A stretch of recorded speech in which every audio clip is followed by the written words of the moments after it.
What is going on, Jet fans? Matt O'Leary back with another video. Today I want to talk about some comments from a Jets rival scout and whether or not he is correct about the Jets going into the 2024 season. As a reminder, tickets are on sale for the Talkin' Jets group outing week 4 against the Denver Broncos. Make sure to pick up your tickets now. Available on talkinjets.com. Your all-inclusive ticket includes pregame tailgate, a ticket sitting up with us, and also getting on the field after the game. It's going to be a lot of fun. If you only want your ticket, you could do that, the ticket to get in the building, or if you only want the tailgate, you could also go that route as well. All right, so let's talk about this rival scout's opinion on the New York Jets. First quote is, Jets owner Woody Johnson's patience only goes so far, and Robert Saleh and Joe Douglas haven't delivered a winner. They're running it back with Aaron Rodgers, and there's no real reason to believe he'll make it through the season. The phrase wing and a prayer comes to mind. Now, the scout had me in the first half. He definitely did. The Woody's patience, or just patience running thin, and Robert Saleh and Joe Douglas needing to win this year is fair. I don't think it's unfair to say that Robert Saleh and Joe Douglas have to make the playoffs this year in order to come back. I really find it hard to believe if the Jets go, let's throw a number out there, 7-10 for the third year in a row and miss the playoffs in each of their, or Saleh missed the playoffs in each of his first 4 years here, that they're going to justify bringing him back and trying to do it again, a fifth time with Robert Saleh. And what, year 7 for Joe Douglas? Eventually, again, that's not to say that neither of those guys haven't done good things. They have, but eventually, if the results aren't showing, it's time for a change. Now, where the scout loses me is the running it back with Aaron Rodgers, and there's no real reason to believe he'll make it through the season. Why? Because he got hurt last year? From ages 35 to 39, here's the number of games that he's played. Now, usually 35 and older would be considered old for a quarterback. The quarterback's prime is in their late 20s and even to their early 30s. You know, I wouldn't necessarily classify a 32-year-old quarterback as old, but from ages 35 to 39, Aaron Rodgers played 16, 16, 16, 16, and 17 games. What am I missing? Again, if this was someone who perennially was missing 4 games a year, another 5 games a year a couple years ago, that's not the case. He had a freak injury on the first series of game 1 of the year and unfortunately missed the entire season because of it. But that's not something that we've seen year and year and year and year again, over and over and over again with Aaron Rodgers. It's just flat out not. He missed 1 game. It was the COVID season in 2020. Or I guess that was 2021 technically. The 2021 season, he missed a game because of COVID. That's the only thing he's missed in the last 5 years before leading up to his injury with the New York Jets.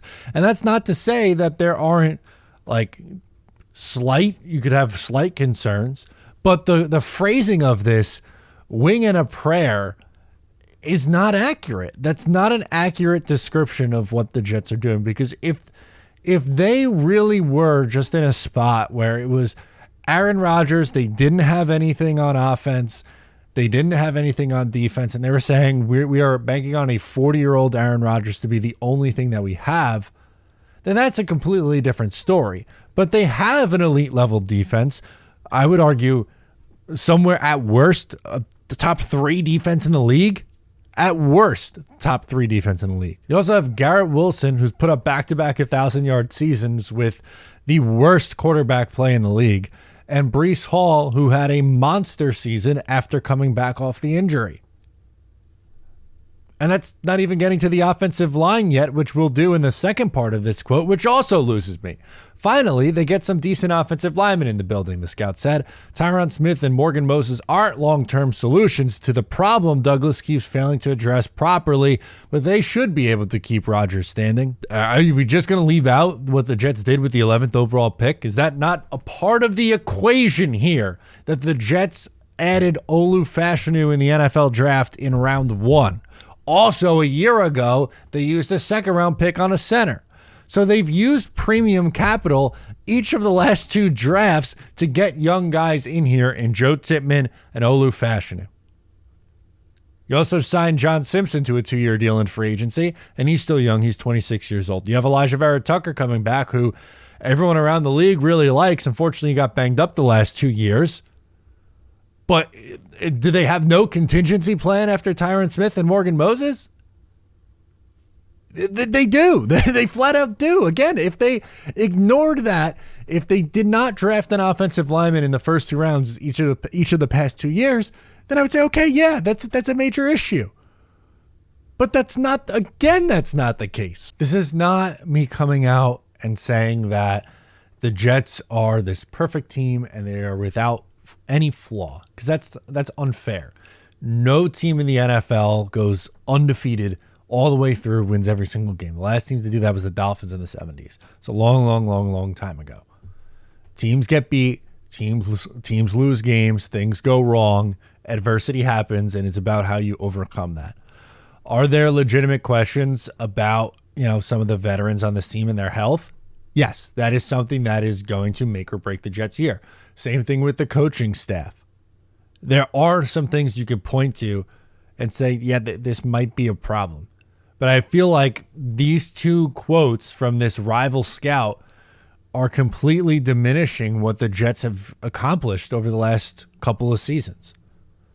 They lost 10 games last year. They were 7-10, incredibly frustrating season. But you could also spin that and say they somehow found their way to 10 wins, starting Zach Wilson, Tim Boyle, and Trevor Siemian in games last year.